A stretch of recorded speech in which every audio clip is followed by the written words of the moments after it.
So I get on calls with girls who always say things to me like, oh my goodness, Chengi, I want to be like you. I want to be a badass. I want to be a queen. You are so confident. You've got this together. And I always say to the girls, listen, I wasn't always like this. I wasn't always this girl. I used to be a doormat. I used to get played. And I have done pretty much all the stupid things that I tell you not to do, and probably more. So I know that, so I decided that I wanted to do this video today for you ladies because I have never wanted to build a work, a brand, or a business based on lies or perceptions. I've never wanted to be a public success and a private failure. And it's so important that the people that we do look up to, the people who we take our lessons from, are as transparent as possible so that we don't feel like there's this huge gap between where they are and where we are. We all get gotten. Every last one of us gets gotten. As long as you are in an earth suit and you have female hormones running through your body and male hormones running through your body, you are going to get gotten.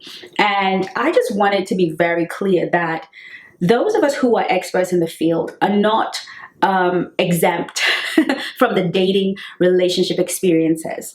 The only difference we have is that we can see the signs quicker and we know how to respond quicker. And so we know how and when to leave quicker. But that doesn't mean that we don't get drawn into the same situations, the same rooms that you get into. And it doesn't mean that our hearts don't break, that we don't get disappointed, that we don't have attachment styles, that we don't have things that come up for us. It just means that we can at least see and respond way better, way faster, meaning that our bounce back game is a lot stronger because we don't incur as much damage as perhaps you would. But anyone who tells you that they've got this, and I want you to know that being married doesn't mean you got this. A lot of married people are going through a lot of difficult situations. So even if you see that perfect married couple, they are going through stuff. They're just not sharing it with you. And for me, I've never wanted to join that field of people who want to present light and love at all times. I've always been your girl from the beginning of this channel. I've always been the girl who's always been transparent, who's always willing to own up and share with you the reality of things. And so this video is really going to be talking about this particular instance. And if you like this sort of videos, do let me know in the comments because, girls, I have so many stories I can share with you. And if you have any questions you'd like to ask me personally or video you want me to do, just let me know in the comment section. I might end up having to do this in parts because it might end up being a long story. So work with me. But at the end of telling the story, I'm going to give you some important lessons that would have been illustrated by this story that you can take away and build your love life around. And you know, I hope that that's what you get out of this and you can feel like we relate. And when you come on a call, you just tell me your truth because nothing scares me, nothing shocks me, and nothing surprises me. So this was actually after I broke up my engagement. I was recovering from a broken relationship, something that I shared on this channel. I don't know if the video is still up, but I did share the story of my broken engagement on this channel. I think the video is still live. You can go search for it. And at that time, I was really healing and starting over. In that time of healing and starting over, I had this dream. And in this dream, and for those of you who know me and have walked with me and have done this journey with me, you will know that I am very prophetic and I have prophetic dreams and I am very prophetic. And so at the time I had a dream. I was going to meet two guys. One guy was going to be a white guy. The other guy was going to be a black guy. The white guy was going to be very, very, very wealthy and he was going to adore me, but I didn't feel anything for him. I knew that he adored me and I knew that he loved me, but I didn't feel anything for him. And then there was a black guy and he was tall, dark, handsome, had a daughter. These were very specific dreams. He had a daughter who was adorable. And this man was going to come into my, and both these men were going to come into my life around similarly at the same time. So I woke up from that dream and I was like, oh, I just don't want any more relationships. I just need to recover. And I thought it would take a lot longer, but because how God speaks to me, and I just knew that I am going to meet these two men coming up. And I'm going to come back to this and why I'm sharing this with you at the end or at the last video. I don't know how many parts it's going to take. Okay. No more than 3 parts. So I have this dream. And so I'm excited. I'm not really excited, but I move into my own place. I'm feeling good about myself. I'm in the gym. I'm feeling like things are happening for me. Life is just looking better. I'm in a good place and I'm minding my own business, and I meet guy number 1. And guy number 1 is the white guy in his fancy car. He stops his car and he gets out of his car, wants to talk to me. He stopped his car and he you know, can I get your number? Blah, blah, blah, blah. I took his number, but I was like, he's all right. I didn't really think anything of it. And, you know, I think I gave him my number. I'm not sure, but we started chatting and he was fun enough and sweet enough. And so he asked me out on a date, and I didn't want to go on a date with him. I just didn't feel it. And so I used to take morning walks. I invited him to join me on my morning walk, and he was like, cool. And he, you know, he offered to get the coffees and join me in the morning walk. And as we're walking, I was thinking, get away from me. Like everything in my body was like, get away from me. But he was, again, a really wealthy man who had a son and had, you know, a very successful business and willing to adore me and spoil me. But my body just did not choose him. And so I let him go, and he was hard to shake. But I didn't let him go. But when I eventually felt like, okay, he's gone, I said to a friend of mine, oh, I think I'm going to meet the black guy now. Now, the black guy was into sport. In my dream, he was into sports. He was an athlete, and he was tall, handsome, and fun, and all the things. And bear in mind, if you've known me long enough, again, or if you're in my community, you will know that I don't advocate for women to choose with their eyes, because that is not the feminine way, therefore not the best way for the woman to choose a mate. And so I've never been the girl who's interested in a man's height or the way he looks. I've never really had a strong attachment to the way a man looks. And so this dream almost set me up to be like, oh, he's going to be handsome. That's usually not a massive requirement for me, unless you're totally out of shape. And, you know, I've got my parameters, but I don't need a man to be like gorgeous. I just need him to be like adoring.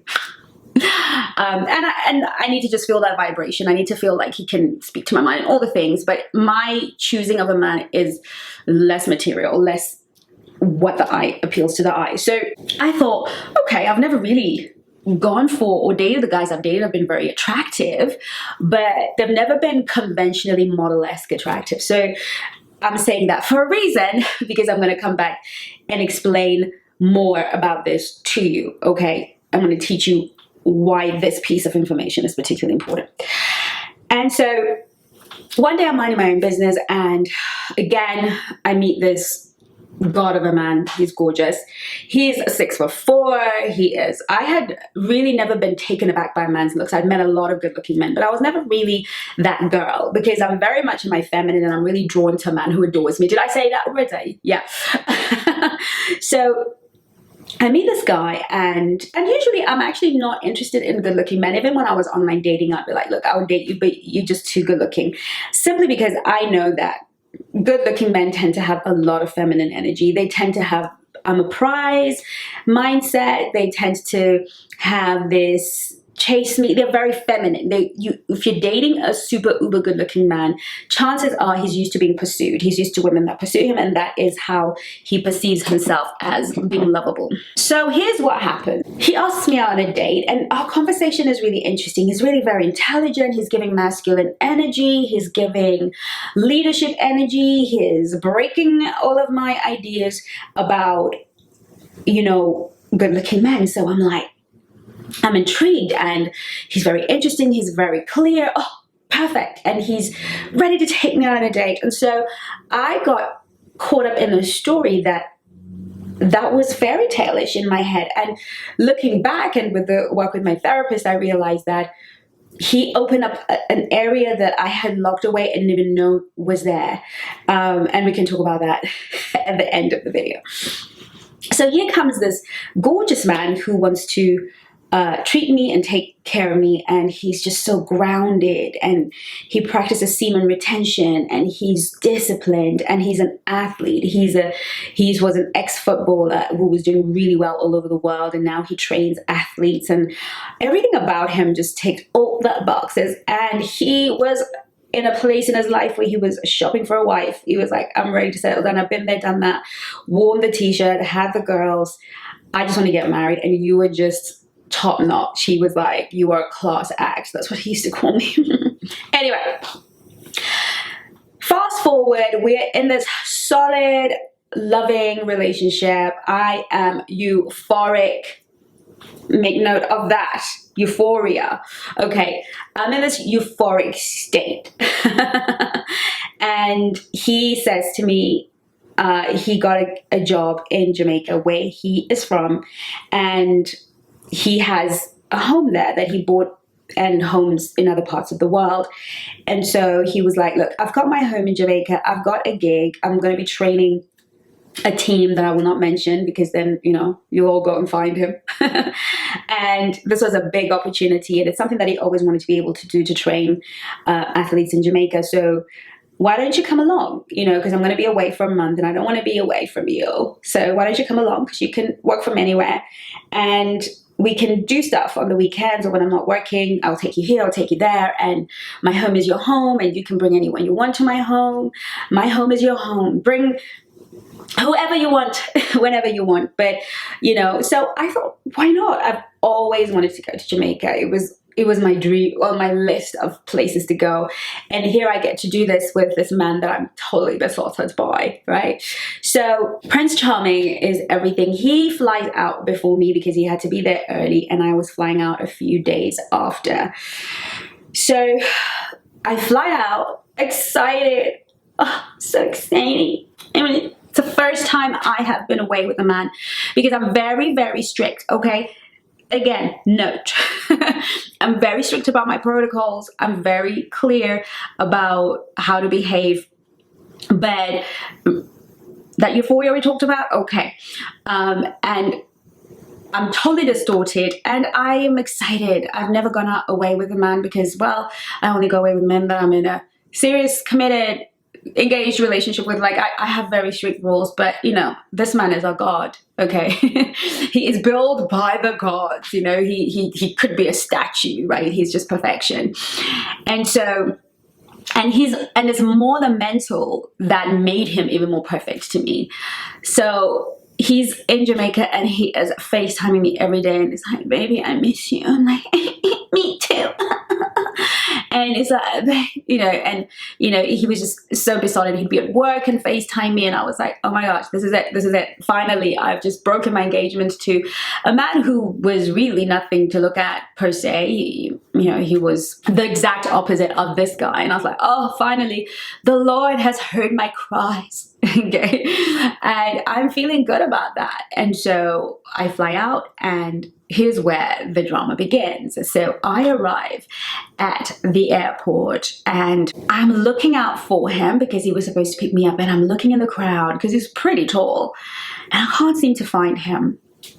And eventually I see a kind of hand waving, and I thought we were going to do the Hollywood thing, you know, the run into his arms and I miss you, because, oh my goodness, he missed me, didn't he?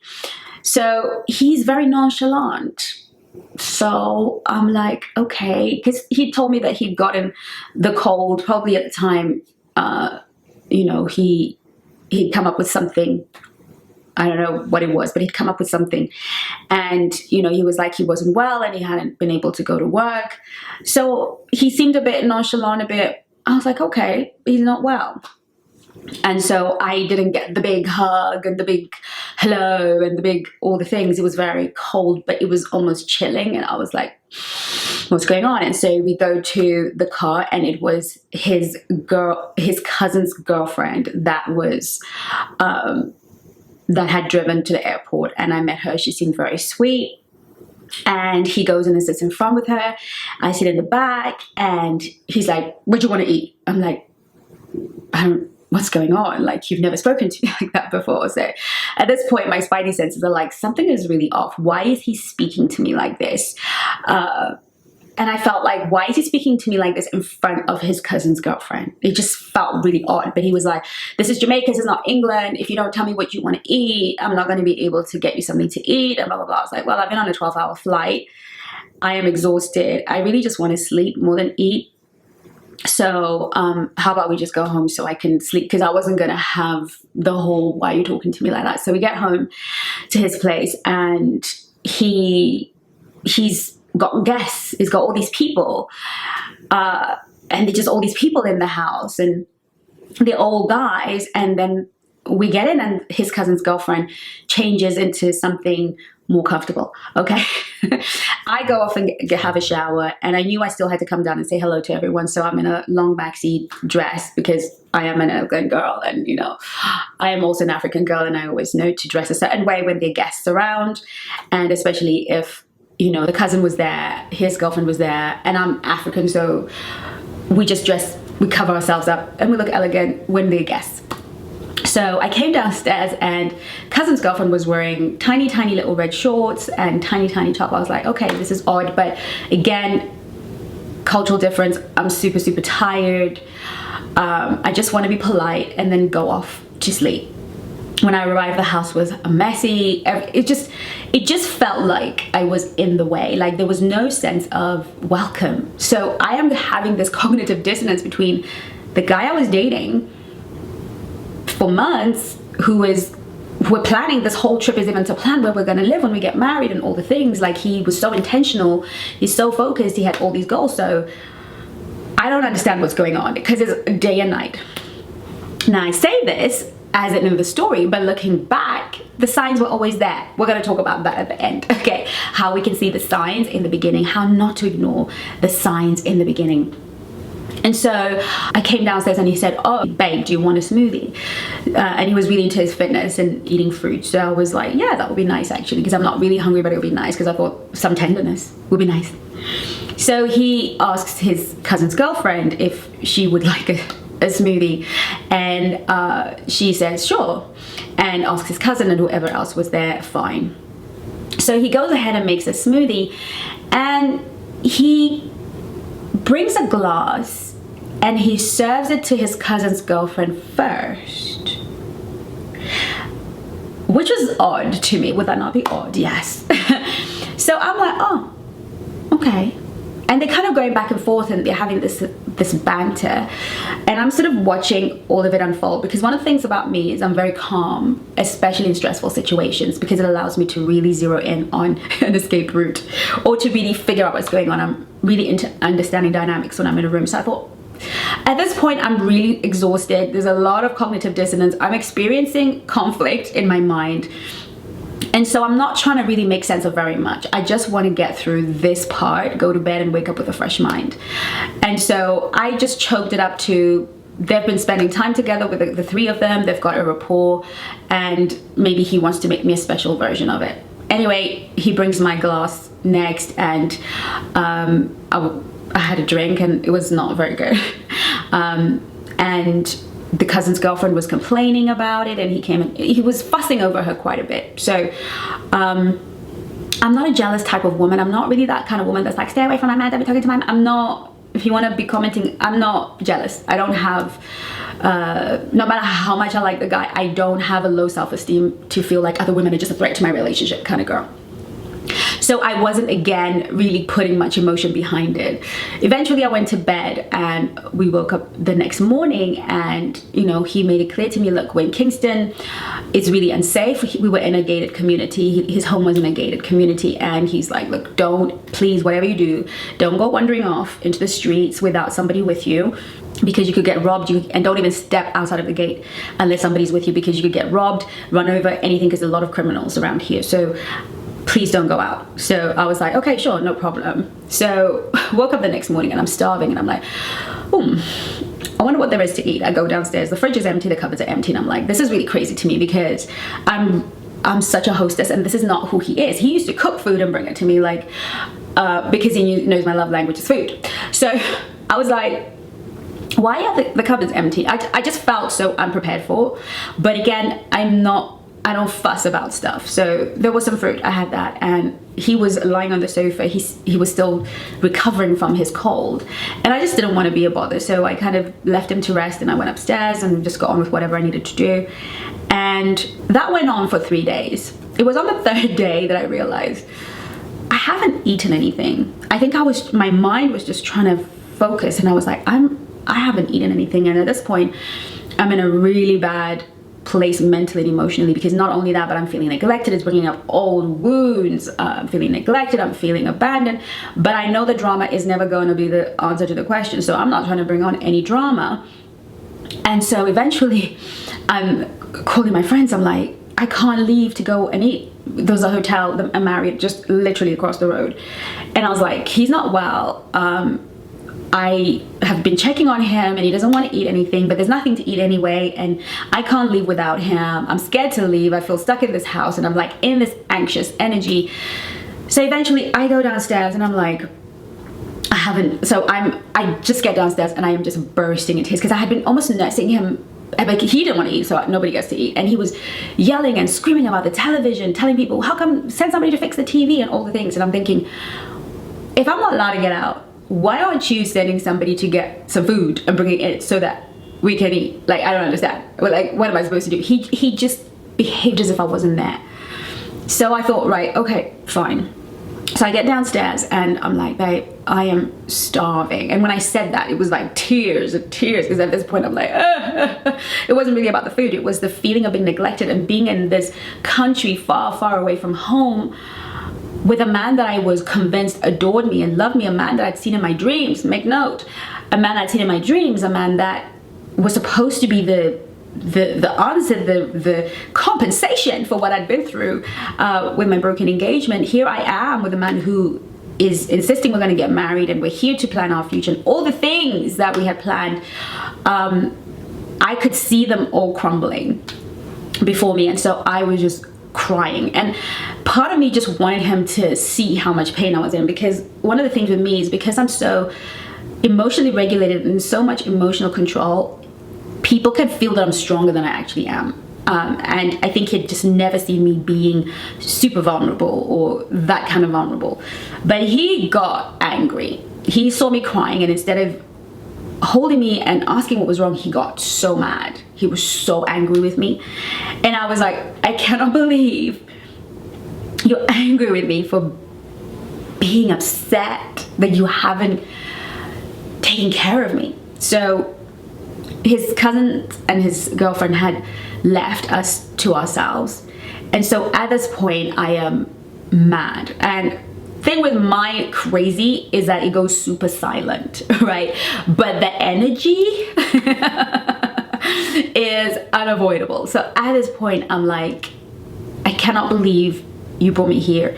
And did I mention that he did not touch me? He would not look at me. He would not come anywhere physically near me. It's like there was this distance he had to keep from me physically, which was so odd, because he was always happy to sit next to me, to touch me, to cuddle me. I was always the one going, get off, get off.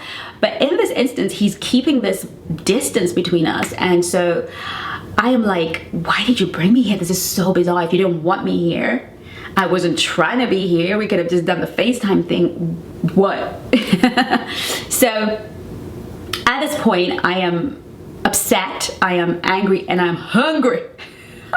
So he now realizes that whatever he was doing wasn't gonna work. So he brings in his cousin and his cousin's girlfriend to sort me out, I guess. I don't know what it was, because I literally shut him off energetically. The barriers came and I was shut off.